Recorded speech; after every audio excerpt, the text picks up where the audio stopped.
ভাই NID card হলে নাকি আপনাদের কাছ থেকে কিস্তিতে ফোন নিয়ে যাচ্ছে? ভাইয়া শুধুমাত্র আপনার এনআইডি কার্ড আর বিকাশ অ্যাকাউন্ট নিয়ে আসেন, আপনি 3000 টাকা ডাউন পেমেন্ট করেন, আপনি ফোন পেয়ে যাবেন একবার অফিসিয়াল ফোন।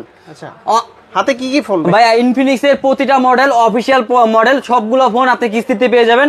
10,000 টাকা থেকে শুরু করে 55,000 টাকার ফোন আপনি কিস্তিতে নিতে পারবেন। কিস্তিতে নিলে কোনটার কত টাকা দিতে হবে? ভাইয়া স্মার্ট 10টা পেয়ে যাবেন অনলি 3000 টাকায়। 3000 টাকা অনলি 3000 টাকা স্মার্ট 10 প্লাস অনলি 3200 টাকা। 3200 হ্যাঁ, হট 60i অনলি 3300 টাকা। 3300 অনলি 3300 টাকা। আপনি হট 60 প্রো অনলি 4900 টাকা। 4900 টাকা। হ্যাঁ, হট 60 প্রো প্লাস অনলি 5400 টাকা। এগুলোর সাথে গিফট আছে? হ্যাঁ ভাইয়া, প্রতিটা প্রোডাক্টের উপরে গিফট। আচ্ছা, তারপরে এরপরে নোট সিরিজের ফোন অনলি 26,000 টাকার ফোন অনলি 6000 টাকা। 6000 টাকা অনলি 6000 টাকা। আপনি GT 30 প্রো অনলি 8900 টাকা। এত কমে? মানে কিস্তিতে পারচেজ করেন আর আপনি ফোনগুলো নিয়ে যান। কয় মাসের? আপনি 4 মাস, 6 মাস, 9 মাসের, সর্বোচ্চ 9 মাসের কিস্তির সুবিধা নিতে পারবেন।